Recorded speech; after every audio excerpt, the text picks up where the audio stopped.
आज बजाय इसके कि जावेद लतीफ़ साहब बड़े मियाँ जिनका प्लेटलेट्स ठीक हो चुका है और छोटी सर्जरी कामयाब हो चुकी है, वो उनके आने की तारीख का ऐलान करते, लेकिन उन्होंने वही रोने धोने का ना ख़त्म होने वाला सिलसिला शुरू कर दिया।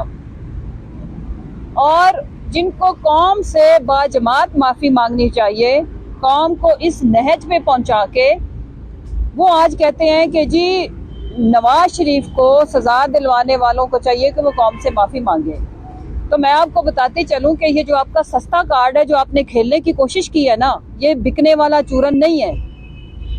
क्योंकि ये बात तो ठीक है कि माफ़ी वाकई ही उन लोगों को मांगनी चाहिए जिन्होंने ये जो जोकर आज़म, ये जो चोरों का टोला अवाम के ऊपर मुसल्लत किया है, उनको मुसल्लत करने के ऊपर तो जावेद लतीफ़ साहब उनको माफ़ी मांगनी चाहिए।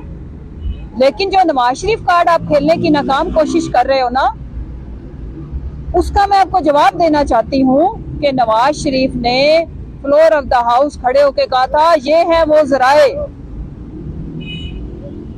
जिनसे हम अमीर और कबीर हुए, और उन्होंने अपनी कोई मनी ट्रेल और पता नहीं क्या कुछ उन्होंने फ्लोर ऑफ द हाउस लहराया था।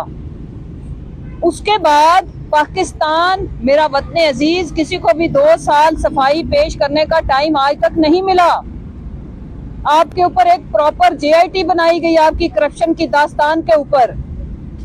उनको सजा किसी का मूड खराब होने की वजह से नहीं मिली जो हमें मिली है। पाकिस्तान की चलती हुई इकोनॉमी 6% ग्रोथ जो हम छोड़ के गए थे, अचानक ही किसी को कुछ हो गया या किसी के साथ साजबाज होगी, साजिश तय होगी और निकाल बाहर किया और मुल्क की चलती हुई मैशत का पहिया रोक दिया। इस बात के ऊपर माफी आप सब लोगों को माननी चाहिए और आपके सहूलतकारों को भी मांगनी चाहिए। लेकिन जो आपके साथ हुआ, मैं आपको दोबारा याद कराती चलूं, आपकी याददाश्त बड़ी कमजोर है। और कमजोर आपकी याददाश्त नहीं है, अपने अवाम को बेवकूफ समझा हुआ कि इतने साल गुजर गए तो चलो इसी चक्कर में हम अपना चूरन फिर से बेच ले। तो मैं आपको बताऊं कि जो आपकी पनामा लीक्स के ऊपर, करप्शन के ऊपर, वो कन्विक्टेड शख्स इस मुल्क में जिसको सजा मिलनी चाहिए थी, जिसको इस मुल्क की जेलों के अंदर होना चाहिए था, आज लंदन के अंदर हवाखोरी, सैरखोरी कर रहा है। कौम से माफी मांगनी चाहिए उन लोगों को जिन्होंने इसको बाहर भेजने में आप लोगों की मदद की इस गुनाह के ऊपर। दूसरी कौम आपसे जो सवाल पूछती है कि जब आपका केस चला, बारहा कोर्ट्स ने आपसे जराए मांगे कि आपने तो फ्लोर पे इतने कॉन्फिडेंस के साथ कोई पेपर लहराए थे, वही हमें लाके दिखा दो। तो पता उसमें से क्या निकला था? कैलबरी फॉन्ट, जो अभी याद ही नहीं हुआ था।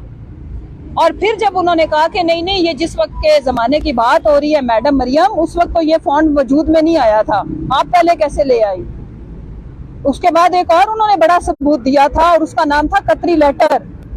अवाम ये आज तक नहीं भूली। तुम भी माफी मांगो और तुम्हारी पूरी जमात बाजमात माफी मांगे कौम से। कौम का खून चूसने वाली जोंके, जिन्होंने आज पाकिस्तान की गरीब अवाम को 2 वक्त की रोटी खरीदने के लिए मरने पे मजबूर कर दिया है कि वो आटा खरीदने जाते हैं, मौत लेके आते हैं। बातें सुनो इनकी। उसके बाद जब पनामा की सारी हेयरिंग और फिर उसके बाद जिस तरह से मीडिया ने उसकी रिपोर्टिंग की और आप एक सबूत नहीं दे सके, अल्हम्दुलिल्लाह इनके बेनिफिशियरी ओनर मेरी सिस्टर है। याद है ना आपको आपके बेटे की, नवाज शरीफ के बेटे की वो बात कि एक तरफ उनको मानने से इनकार और फिर टीवी शोज के अंदर बैठ के अल्हम्दुलिल्लाह कह के सब कुछ ही मान गए। उसके बाद जिस तरह से इस मुल्क से मनी लॉन्ड्रिंग होती रही, जावेद लतीफ साहब आज आप कह रहे हो कि ये जो डॉलर की प्राइस बढ़ी है, रुपए की कदर गिरी है, इसका जिम्मेदार कौन है? तो इसकी जिम्मेदार आपकी टीटियां हैं, आपके लीडर की मनी लॉन्ड्रिंग है। आपकी छोटी सर्जरी के माशाल्लाह से अरबों रुपए के लल्ले तलल्ले हैं और मकसूद चपड़ासी के अकाउंट में आने वाले वो अरबों रुपए हैं। उसके बाद मेरी वालदा का चमड़े का कारोबार है। ये है वो जराए जिसकी वजह से मेरा मुल्क आज गरीब से गरीब तर हुआ।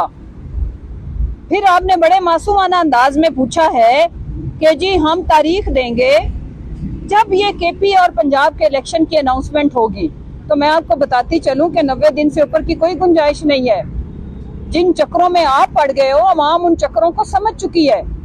अवाम तो ये मूड बना के बैठी है कि वो आपको आपके घर तक छोड़ के आएगी, और आपका घर लंडा है, लंदन है, जहां पे जाके आप सस्ते लीडर बनने की कोशिश कर रहे हैं। आपके लीडरान, वो जो गवाल मंडेला जिसको तुमने आज नाकाम नेल्सन मंडेला बनाने की नाकाम कोशिश की, मैं आपको बताती चलूं वो भगोड़ा है।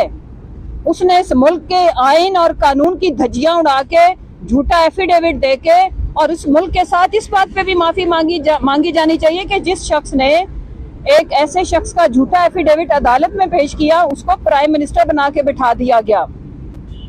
इंशाल्लाह अवाम आपको वेलकम करेगी, लेकिन हमेशा के लिए तुम लोगों की सियासत को दफन करने के लिए। अवाम आपके इंतजार में है कि कहीं आप अवाम के हत्थे चढ़ो तो वो आपको बताए कि तुम लोगों ने इस मुल्क के साथ जो जो कुछ किया वो उसका हिसाब लेना चाहती है। अवाम इस वक्त इस इंतजार में है कि कहीं इलेक्शन कमीशन डेट अनाउंस करे, फिर वो आपसे पूछे, हिसाब किताब बराबर करें। आपका फ्यूचर और आपके लीडर का फ्यूचर इस मुल्क की, अगर मुल्क में आते हैं 100 बिस्मिल्लाह जेलें इंतजार कर रही हैं। और मैं वादा करती हूँ कि हम किसी के खिलाफ ना पहले हमने कोई झूठी कार्रवाई की थी ना आगे करेंगे।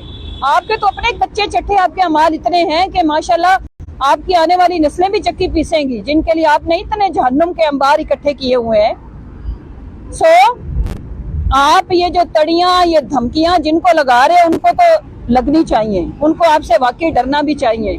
पता नहीं क्या क्या कमजोरियां आपकी लीडर के पास है लोगों की। हमारी कमजोरी एक ही है, और वो है ईमान की ताकत, कि हम अल्लाह से डरते हैं। और हमने अवाम से वादा किया है कि कोई एक वादा भी हम उससे बेवफाई नहीं करेंगे जो हमने, हमारे लीडर ने अवाम से किए हैं। क्योंकि हमारे लीडर को अल्लाह ने ये जिंदगी दोबारा तोहफे में दी है। हम अपनी जिंदगी को भी अब अमानत समझते हैं, इस कौम और मुल्क के लिए वक्फ कर दी हमने अपनी जिंदगियां। तो ये तड़ियां किसी और को लगाओ। आप लोगों को आपके गुनाहों की सजा तो अभी मिली नहीं है, आप लोगों को आपके जुर्मों की सजा तो अभी मिली नहीं है। आप लोग ये डिजर्व नहीं करते जो लंदन में अयाशी प्रोग्राम चल रहा है। आप लोग इस मुल्क की जेलों के अंदर गले सड़ने के काबिल हैं। आपके जुर्म, आपने जिस जिस तरह से इस मुल्क के आइन को तोड़ा, जिस जिस तरह से इस मुल्क को बेदर्दी से लूटा, और एक वो जो सिंध के अंदर बैठा हुआ है पाकिस्तानियों, उन्होंने एनडीएमए ने जो सिंध गवर्नमेंट को सैलाब ज़दगान की इमदाद के कंबल दिए थे, मैं आपके सामने अभी मीडिया से मैं सबूत उसके शेयर करूंगी, इन्होंने वो भी बेच दिए हैं। दराज.com के ऊपर हमारी एक जो एक्स MPA मेरी कोलीग थी शमसा अली आपा, एडवोकेट है वो, उन्होंने 2 कंबल ऑर्डर किए वहां के कराची के एक स्टोर से। और जब वो कंबल उनको मिलते हैं, आप डिटाई और बेशर्मी का आलम चेक करें, करप्शन का आलम चेक करें कि वो उसके ऊपर उन्होंने उसकी एम्ब्रॉयडरी या जो उसके ऊपर स्टैंप लगी हुई थी या लिखा हुआ था वो तक उन्होंने नहीं मिटाया। और वो उनको जब मसूल हुए तो उन्होंने मुझे उसकी फुटेज और उसकी रसीदें सारी भेजी हैं। ये है सिंध के, और अगर उनको कहें तो वो बुरा मान जाते हैं। टिकटें ब्लैक करने वाला, इस मुल्क के सिंध के अवाम को गरीब रखने वाला इधर आ जाता है पंजाब की अवाम को और उनके लीडर को खरीदने। तो मैं ये कहना चाहती हूँ, मैदान लग चुका है, अब आए बाएं शाएं ना करो, अपने लीडरान को वापस बुलाओ और आके अवाम का सामना करो। हम इंशाल्लाह आपका मुहासबा करेंगे आईनी और कानूनी तरीके से। और जो आप लोग, इसका मतलब ये है, मैं तो हैरान होगी उसकी बात सुन के। अब कॉन्फिडेंस लेवल चेक करें कि जावेद लतीफ के कहने का मतलब ये है कि नवाज शरीफ, सल्तनत शरीफिया ये कानून से बालातर है, जाती उमरा की लौंडी है मेरे मुल्क आइन के। ये जितनी मर्जी चोरी करें, वो चोरी साबित भी हो जाए तो इनको हम सजाएं, हमारे मुल्क के इदारे और इनको अंदर नहीं कर सकते, इनको पकड़ नहीं सकते, क्योंकि वो कानून से बालातर है। अपने किए पे शर्मिंदा होने की बजाय आप लोग पहले से भी ज्यादा झूठ के साथ, जुटाई के साथ, कॉन्फिडेंस के साथ आप आके अवाम को गुमराह करने की जो कोशिश करते हो। तो मैं बताती चलूं, हमारी जंग है रूल ऑफ लॉ की। आपको तो पहले कियों का हिसाब देना पड़ेगा। जो कुछ आपने इस मुल्क से लूट के बाहर लेके गए उसका मनी ट्रेल देना पड़ेगा। इंशाल्लाह ये जितनी भी लंबी ब्रेक इन्होंने हवाखोरी के लिए, प्लेटलेट्स के लिए ली है, ये इंटरवल है, ये वक्फा है। ये वक्फे के बाद दोबारा सिलसिला शुरू होएगा। वापस आओ, हम आपका इंतजार कर रहे हैं। आप आए और आप जहां से ये सिलसिला खत्म हुआ था इंशाल्लाह वहीं से शुरू होगा। दूसरी बात ये कि आज एक रात को बड़ा अहम फैसला आना है। मैं तवक्को तो मुझे नहीं है, लेकिन मैं दुआ करती हूँ कि इलेक्शन कमीशन अल्लाह करे होश के नाखुन ले और कोई ऐसा फैसला करे जो हमें कोर्ट में जाके रिवर्स ना कराना पड़े। वो नाम जो पहले ही पाकिस्तान तहरीके इंसाफ किसी वजह से रिजेक्ट कर चुकी है। आहत चीमा कौन है, किसी से ढका छुपा नहीं, उसका सीवी देखें। नवाज शरीफ और शहबाज शरीफ का फ्रंटमैन, नैब के केसेस भुगत चुका है, सबको पता है। उसके बाद नकवी साहब की भी वजह शोहरत सबको पता है। एक जरदारी जो पीपल्स पार्टी पे भारी साबित हुआ, अब उसने रुख पंजाब का किया हुआ है, तो उसकी वो अपनी तरफ से पंजाब को बर्बाद करने की माशाल्लाह से पूरी सोच रख के बैठा हुआ, लेकिन पंजाब की गयूर अवाम ऐसा नहीं होने देगी। अगर कोई ऐसा फैसला आया, देखें अगर इन नामों के ऊपर इत्तेफाक होना होता तो फिर इलेक्शन कमीशन में बात ना जाती। इलेक्शन कमीशन में इसलिए बात गई है क्योंकि हमारा इन नामों के ऊपर इत्तेफाक नहीं है, और अगर कोई इन्होंने इस तरह का फैसला किया, हम उसके ऊपर अवामी रद्द-ए-अमल भी आएगा हमारा, और हम इंशाल्लाह कोर्ट्स का भी रास्ता लेंगे। साहब ये बताइएगा कि खान साहब की सेहत के हवाले से अभी तक की क्या अपडेट है? डॉक्टर साहब क्या कहते हैं, कब तक वो इतने सेहतयाब हो जाएंगे कि जो भी इंतखाबी मुहिम शुरू होती है डोर टू डोर के लेना, उसकी क़यादत खुद कर सकें? देखिए, उन्होंने इंतखाबी जलसे करने हैं, डोर टू डोर तो हम कर ही रहे हैं, और हम तो अल्हम्दुलिल्लाह इंतखाबी जो लवाजमात है, जो मरहला उसमें चले गए। हमारी डोर टू डोर कैंपेन शुरू है, हमारी रैलियां शुरू हैं। आज आपको पता ही है, आप सारा दिन हमारे साथ थे। यानी 121 में जमशेद चीमा साहब और मैंने रैली निकाली, 4 घंटे वो रैली चली और कोई एक बंदा भी नहीं हिला हमारी। तो आज तो मैं पूरे NA 121 में अपने हल्के की बात कर रही हूँ, वहाँ पे जलसे इलेक्शन की रंग देख रही थी, और ये सिलसिला हमारे हर NA लेवल पे जारी है।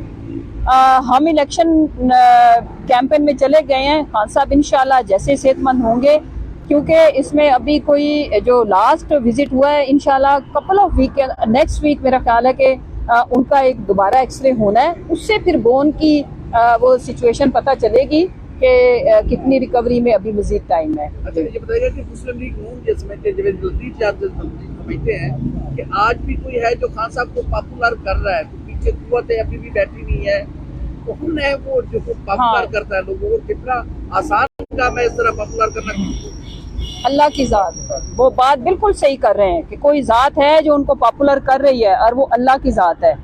और अल्लाह के बाद अवाम की ताकत और अवाम का भरोसा है, जिसको वो तोड़ने का हम सोच भी नहीं अब सकते। खान साहब का एक ही स्टांस है कि मैंने अपने अवाम की जो मेरे से तवक्कुआत है, मैं उनको नहीं तोड़ूंगा, भले मुझे अपोजिशन में बैठना पड़े, भले मुझे जौन सा मर्जी, अब मैं कोई कंप्रोमाइज नहीं करूंगा। और पहले चूंकि कंप्रोमाइज थी हमारी गवर्नमेंट, हम अलान कहते हैं कि हमारी पंजाब के अंदर भी मेजोरिटी उस तरह से नहीं थी कि हम स्ट्रॉन्ग किस्म की रिफॉर्म्स या लेजिस्लेशन कर पाते, और वफाक के अंदर तो बहुत ही हालात बुरे थे। एक MQM का मूड खराब कर दिया जाता था, वो सबको पता है। सो जो एस्टेब्लिशमेंट की नर्सरियों में पलने वाले वो पप्पू बच्चे जो आज इस मुल्क पे एक देव की शक्ल मानिंद इख्तियार कर चुके हैं, वो आज आके जिनको तड़ियां लगा रहे हैं, उन्हीं को मुबारक हो।